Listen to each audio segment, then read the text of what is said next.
ఇది NH65 Mumbai highway. ఇది Mumbai highway నుంచి జస్ట్ మనకి ఏంటంటే ఒక 15 కిలోమీటర్స్ వెళ్ళంగానే మనకి ఏంటంటే ఈ ప్రాపర్టీ అమ్మకాలు వచ్చింది. ఈ ముంబై హైవేకి ఏంటంటే సబ్ రోడ్ ఇది 100 ఫీట్ రోడ్. ఇది జరాబాద్ టు బిదర్ వెళ్ళే ఇది 100 ఫీట్ రోడ్. ఇది 100 ఫీట్ రోడ్కి మనకి ఏంటంటే 12 ఎకర్స్ ల్యాండ్ సేల్కి వచ్చింది. ఇది ఏదైతే అనిపిస్తుందో మనకి గేట్ ఫెన్సింగ్ అంతా మొత్తం ఏదైతే అనిపిస్తుందో గేట్ ఫెన్సింగ్ అంతా వేసి మొత్తం ఇది 12 ఎకర్స్ ల్యాండ్ సేల్కి వచ్చింది. మొత్తం రెడ్ సాయిల్ ఉంది. టైటిల్ మొత్తం క్లియర్గా ఉంది. స్క్వేర్ డైరెక్ట్ ఫార్మర్ దగ్గర ఉంది.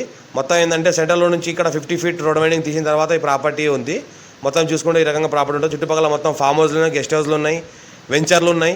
మొత్తం ఇది అయితే ముందర ఫేజ్ అయితే కనిపిస్తుందో ఇది 100 ఫీట్ రోడ్ శాంక్షన్ ప్రెజెంట్ ఏంటంటే ఆల్రెడీ వర్క్ కూడా నడుస్తుంది. జరాబాద్ బిదర్ వెళ్ళే రోడ్ ఇది ఫుల్ ట్రాఫిక్ ఏరియా రోడ్ ఇది. ఈ రోడ్ మనకి ఏంటంటే ఈ రకంగా ప్రాపర్టీ ఉంది. మొత్తం 12 ఎకర్స్ ల్యాండ్ సేల్కి వచ్చింది. 90 lakhs పర్ ఎకర్ చెప్తున్నారు. లైట్గా నెగోషియబుల్ అయ్యే అవకాశం డైరెక్ట్ ఫార్మర్ దగ్గర ఉంది.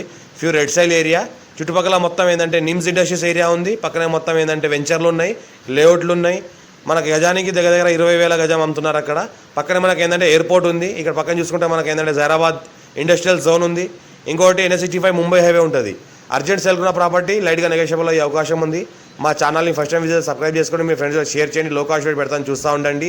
ఇంకోటి ఏంటంటే మనకి ఎవరైనా ఫ్రెండ్ సర్కిల్ రిక్వైర్మెంట్ ఉందో వాళ్ళు కూడా షేర్ చేయండి. మా వీడియోస్ పెడతా ఉంటాను చూస్తూ ఉండండి. అర్జెంట్ సేల్ ఉన్న ప్రాపర్టీ లైట్గా నెగోషియబుల్ అయ్యే అవకాశం డైరెక్ట్ ఫార్మర్ దగ్గరే ఉంది ఈ ప్రాపర్టీ.